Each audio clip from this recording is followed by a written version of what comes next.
Hello there. None of my family got murdered, but you know there's still time. If any of you'd like to advise me how to go about that.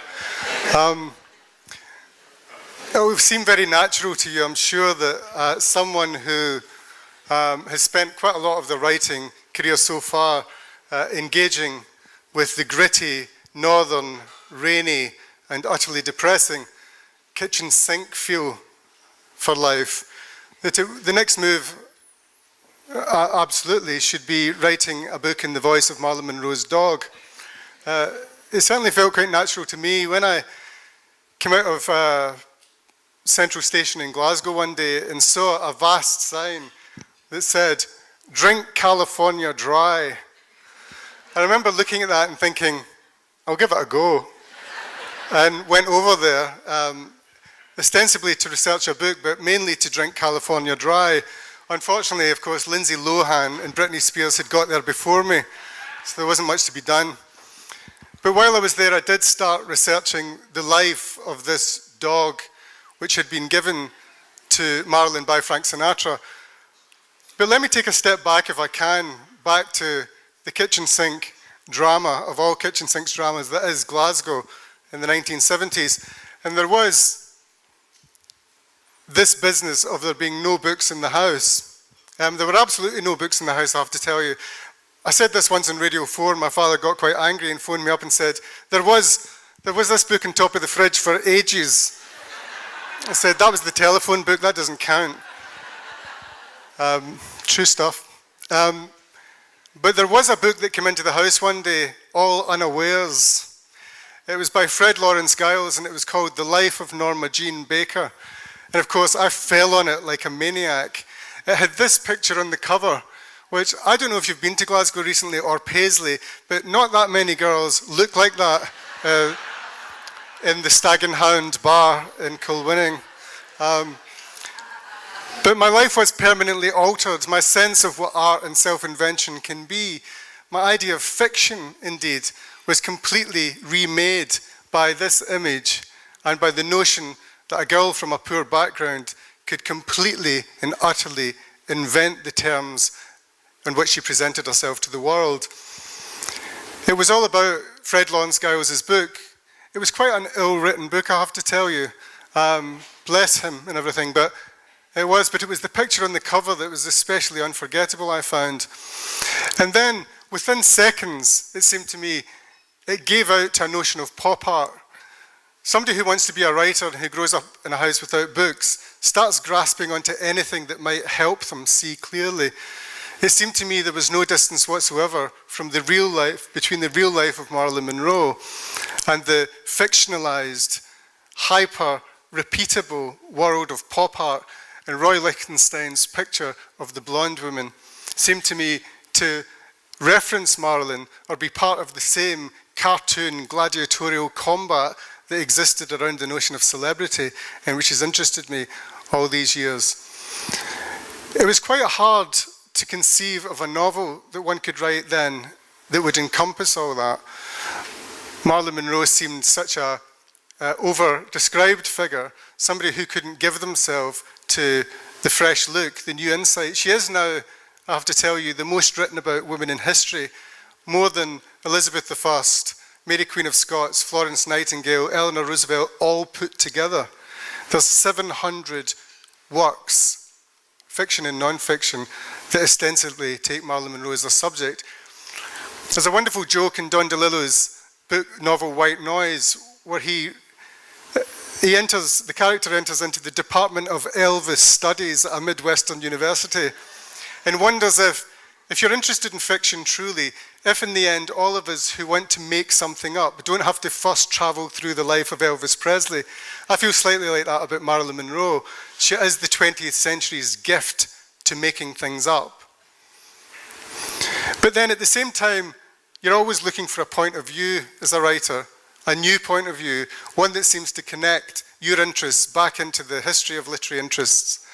And it seemed to me that I'd found it one day in New York when I realized that this is slightly covered up, I'm afraid, by this lovely plant. But you'll notice that Carpaccio's famous painting of St. Augustine He's in the middle of one of his deeply humane thoughts. But the real interest in the painting, if you ask me, is the dog who's witnessing this and slightly hungry and a bit fed up. I remember during the 70s when Kenneth Clark was doing his great Civilization on television, that he would always pass by the animals and go straight for the historical and the human. And it seemed to me that he was missing a real trick there, that if you just cast your eye towards what the animals might be thinking, then you might be onto something. That was certainly the case in New York in 1999 when I arrived there at Christie's for the sale of Marilyn Monroe's personal stuff.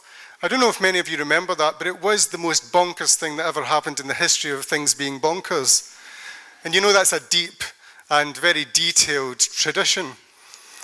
But there in Christie's that day, there were people falling over themselves. I was stood next to a person you might have heard of called Tommy Hilfiger, a completely absurd person if you ask me. And Tommy Hilfiger was sweating with anticipation at the idea of buying a pair of Marilyn Monroe's jeans that she wore in the Misfits for 2 hours. And something occurred to me watching Tommy. You know, he became Tommy as the day went on. To Tommy, those framed jeans that he was going to put up in his vast Upper West Side apartment wall represented the meaning of the 20th century to him. The proximity he might enjoy to these jeans and to the notion of this famous icon was as meaningful as perhaps 200 or 300 years before people felt when they got close to an actual Rembrandt. The idea that Van Dyck touched this canvas was the kind of frisson that caused people to pay over the odds for those great masters, and he felt that way. And so I have to tell you, did everybody else in the room except me. But that's perhaps because I don't have £222,000 to spend on 6 Polaroids of Marilyn Monroe's dog, which is indeed what those 6 Polaroids went for that day. It seemed to me, though, a perfect moment in contemporary art, as if Andy Warhol's notion of the 15 minutes of fame had gone well past human reason into something else, where being close to the leavings of a famous star was what late 20th century art actually found its meaning. That's where it found it. There, with that proximity, with that hunger, with the size of the bids being offered to be near to that feeling that the 20th century threw up, that if you were close to celebrity, you were somehow close to the vitality of your times. But there was in this painting, and I remember seeing it when I was quite young and ignoring the dog too much and going back to it years later thinking that's the point of view I want to find. The one that looks at human contemplation with a knowing eye, that can tell humans in a way that they might never have expected what they're like, what we're like. I started pursuing that notion from that moment in New York where Marilyn Monroe's dog's 6 Polaroids came up for auction, as I said. It seemed to me that if you could find the story of that dog and then invent a voice for him, you might have something very funny and perhaps quite entertaining on the go. I came back from New York and immediately started asking around among film people if they knew anything about the dog. I have to tell you that sometimes the history of trying to make things artistically is really a slow history of humiliation. Never so much as when you're asking people about a dog that was bought for a dead star 40 years ago by another dead singer. But I found that people were interested in the idea of a new slant on that period. And there was one woman in particular, Betsy Blair, who was a neighbour of mine in North London, who was a star at MGM in the 50s, and she was married to Gene Kelly, and she remembered the dog. And she gave me all sorts of detail about it, and I went back to Beverly Hills and then spent weeks and weeks, I have to say, not quite at dog level, but nearly, scouring the pavements and the archives to find what I could about this dog. During that visit to LA, I did find a quote by a writer that I'd never really paid much attention to before. It's the American writer Donald Barthelme. He said, "The aim of literature is the creation of a strange object covered with fur which breaks your heart." That seemed to me to be just about the size of it when it came to this project for me. I could hear Marv's voice, strangely enough. Don't worry, I'm consulting with the right people now, getting all the help I can. But from that early point of conceiving of the novel, I could hear the dog's voice, and he was cleverer than me. He was cleverer than everybody. He was able to see human morality and human behavior and the meaning of the 20th century as he saw it in a way that nobody quite could. And I could hear him at literary parties in New York, walking between the legs of all the great New York critics, of Susan Sontag and Alfred Kazin and Irving Howe and Diana and Lionel Trilling. I could hear this dog picking up their mistakes and their self-regard and their vanity, and I thought, for the first time possibly as a novelist, perhaps this is one of the things a novelist can do. Certainly, when I looked back to my formation as a writer, what I see is a real love of writers who tried that. And funnily enough, they were often writers with a vast interest in what you might call contemporary realism. They were interested in their times, they were social novelists. I'm thinking of people like George Orwell, of course, who invented the great warning note, struck the great warning note about totalitarianism in the 20th century with Animal Farm. Going back further, you find Cervantes in his wonderful early novel, La Colloquia de los Perros, The Conversation of the Dogs, who has animals telling humans what they can't quite see for themselves. And the great friend of my childhood, Robert Burns, in his great poem, The Twa Dogs, has these dogs noticing the great oppressive unfairness of the local landlord. That was the kind of thing that stirred me into action when it came to this. I wanted to find new territory, and I could hear this voice the whole time. One of the things you get into when you're interested in trying to animate animals, give them voices in literature, and give them a way of seeing humans, is you get into the notion of the dumb animal.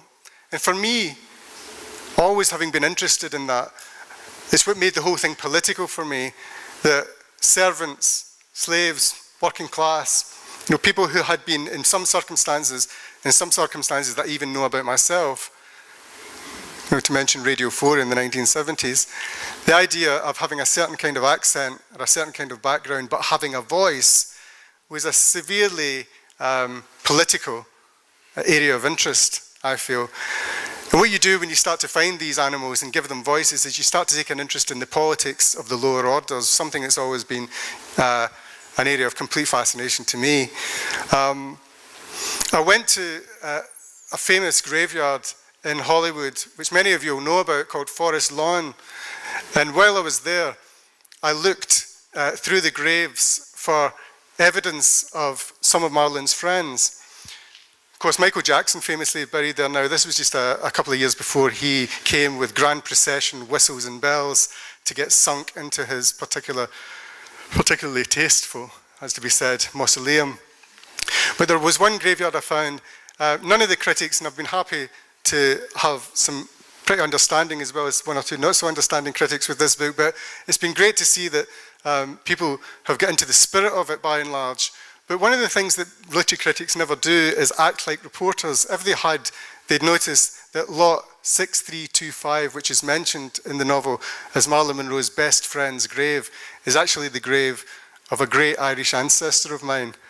I put it in there as a test to see if anybody would do the work and find out. And in fact, when I was sitting at that grave and thinking about both the animals in history who'd spoken up and also the people from backgrounds like my family had come from in Ireland originally, I felt that combined as a group, one by one, but all together in the end, in quite a resounding way, at least in my head, they had found their voice. Thank you.